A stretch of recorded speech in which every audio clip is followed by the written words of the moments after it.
Bismillahirrahmanirrahim. Assalamualaikum warahmatullahi wabarakatuh. Kembali lagi dengan saya Ulfa Hoirunisa dalam mata pelajaran Sejarah Indonesia. Nah, kali ini kita akan masuk di bab 2, yaitu sistem politik dan ekonomi masa demokrasi parlementer gitu. Yang mana materi ini ada di kelas 12. Nah, selanjutnya pertama kita harus mengetahui terlebih dahulu gitu bagaimana sih sistem pemerintahannya gitu. Nah, sistem parlementer ini mulai berlaku pada November tahun 1945 dengan Syahrir sebagai Perdana Menteri gitu. Tapi pada waktu itu tidak disertai dengan perubahan Undang-Undang Dasar. Baru pada masa Republik Indonesia Serikat, pelaksanaan sistem parlementer ini dilandasi oleh konstitusi, yaitu Konstitusi RIS atau Republik Indonesia Serikat. Nah, begitu juga pada masa demokrasi liberal, pelaksanaan sistem parlementer ini dilandasi oleh Undang-Undang Dasar Sementara tahun 1950 atau dikenal dengan Konstitusi Liberal. Salah satu ciri yang nampak dalam masa ini adalah sering terjadi pergantian kabinet gitu. Dan hal ini disebabkan karena adanya perbedaan kepentingan di antara partai-partai yang ada di Indonesia. Nah, perbedaan ini di antara partai-partai tersebut itu tidak pernah dapat diselesaikan gitu. Nah, sehingga dari tahun 1950 sampai dengan 1959 sering terjadi silih ganti kabinet. Lalu, ini merupakan partai-partai dalam demokrasi parlementer yang nantinya partai-partai ini masuk di dalam beberapa kabinet-kabinet yang ada di Indonesia. Nah, selanjutnya ada Kabinet Nasir dalam sistem pemerintahan Indonesia demokrasi parlementer. Nah, Kabinet Nasir ini yaitu dari tahun 1950 sampai 1951. Nah, Kabinet Nasir ini merupakan kabinet koalisi dari PNI dan Masyumi. Nah, proker dari Kabinet Nasir ini yaitu penanggulangan masalah keamanan, penyempurnaan susunan pemerintahan dan angkatan perang, lalu penyelesaian masalah Irian Barat, lalu memperkuat ekonomi.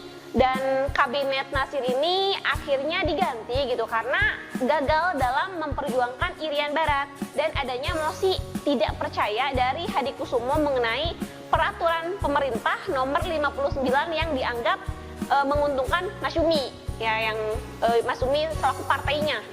Nah, selanjutnya ada Kabinet Sukiman. Kabinet Sukiman ini beroperasi di Indonesia itu tahun 1951 sampai 1952.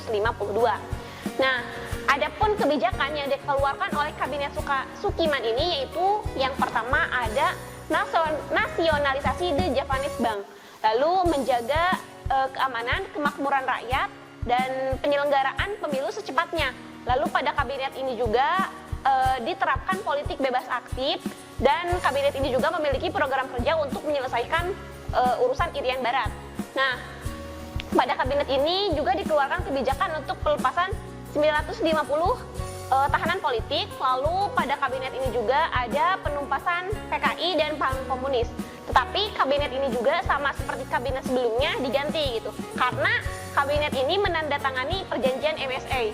Lalu kabinet ini juga merupakan kabinet yang gagal dalam pembebasan Irian Barat. Nah, selanjutnya ada Kabinet Wilopo.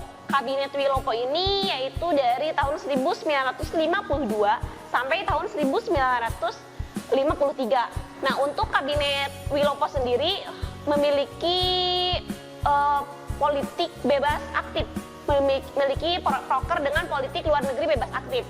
Nah, selanjutnya Kabinet Wilopo ini juga sama diganti lagi gitu dan gagal gitu karena adanya gerakan separatis, lalu adanya peristiwa 17 Oktober 1962, lalu adanya peristiwa Tanjung Morawa. Nah, selanjutnya ada Kabinet Ali Sastro Amijoyo I. Nah, Kabinet Ali Sastro Amijoyo I ini dari tahun 1953 sampai 1955. Adapun beberapa kebijakannya yaitu membentuk panitia pemilu pusat, lalu menetapkan tanggal pelaksanaan pemilu, dan pada Kabinet Ali Sastro Amijoyo I ini juga dilaksanakannya KA atau Konferensi Asia Afrika. Lalu kabinet ini mengangkat Menteri Pertahanan Iwa Kusuma Sumantri, dan kabinet ini juga gagal lagi dan diganti lagi karena adanya pertentangan sipil dan militer. Nah, selanjutnya ada kabinet Burhanuddin Harahap yang beroperasi dari tahun 1955 sampai 1956. Nah, kabinet ini memiliki proker yaitu penyelenggaraan pemilu 1 untuk DPR dan konstituante, dan pengendalian inflasi. Nah, kabinet Burhanuddin Harahap ini juga bubar karena dia itu menyerahkan mandatnya kepada pemerintah, dan karena pada saat itu pemerintah itu sudah ada dan DPR serta konstituante itu sudah dipilih. Lalu selanjutnya ada kabinet Ali Sastro Amijoyo II. Nah, kabinet Ali Sastro Amijoyo II ini dari partai PNI ya, dan beroperasi di Indonesia itu sekitar tahun 1956 sampai 1957. Adapun program kerjanya yang pertama itu ada memperjuangkan Irian Barat, dan hampir semua kabinet itu memperjuangkan Irian Barat. Lalu ada pembentukan daerah otonom, lalu yang ketiga ada memperbaiki perekonomian negara, lalu yang keempat ada politik bebas aktif, dan yang kelima itu ada pembatalan konferensi meja bundar. Nah, kabinet ini juga bubar dan dihentikan dan turun gitu karena adanya gerakan separatis dari berbagai daerah gitu, dan adanya perbedaan pendapat juga antara golongan TNI dengan Masyumi. Nah, selanjutnya ada kabinet Juanda. Nah, kabinet Juanda ini sering dikatakan sebagai Zaksen kabinet yang beroperasi di Indonesia sekitar tahun 1957 sampai 1959. Adapun program kerjanya yaitu yang pertama Pancakarya atau Pancakerja, lalu ada pembentukan Dewan Nasional, nah lalu ada normalisasi hubungan dengan Malaysia, ada pembatalan KMB juga, ada pengembalian Irian Barat, dan memiliki program kerja untuk mempercepat pembangunan. Nah, kabinet Juanda ini juga bubar karena dikeluarkannya dekret presiden oleh Presiden Soekarno. Lalu selanjutnya ini merupakan hasil dari pemilu tahun 1955. Nah, tahun 1955 ini pemilu itu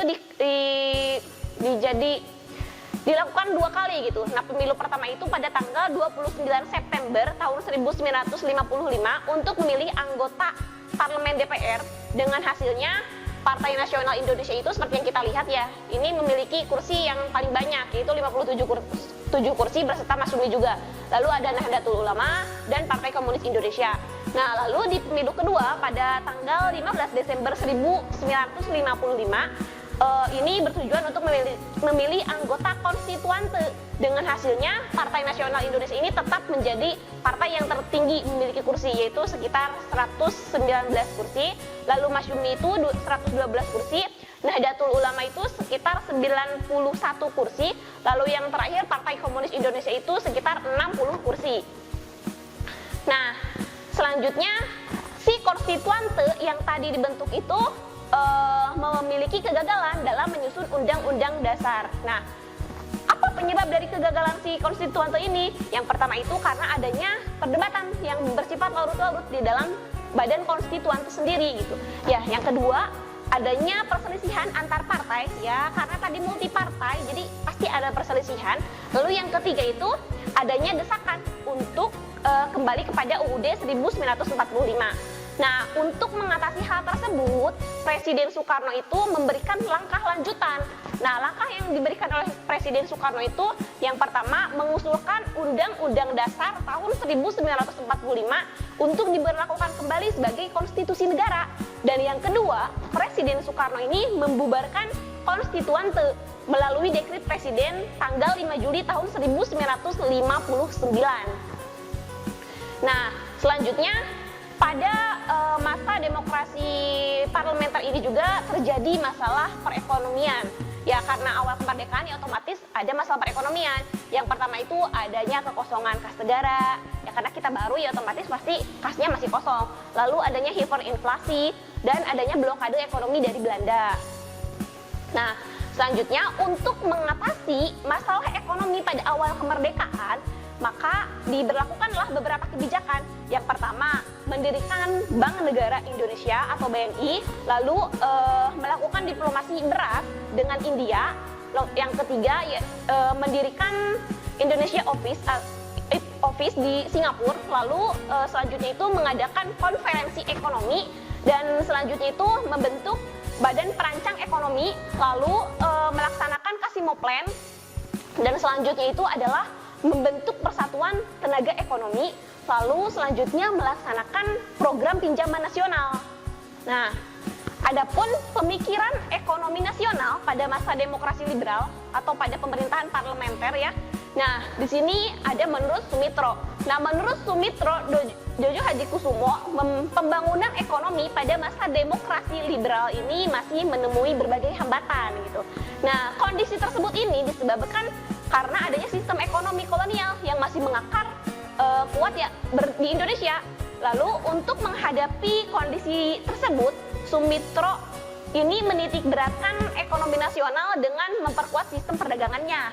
Nah, selain itu, pemerintah juga perlu merangkul kaum pribumi untuk mewujudkan kelas pengusaha pribumi.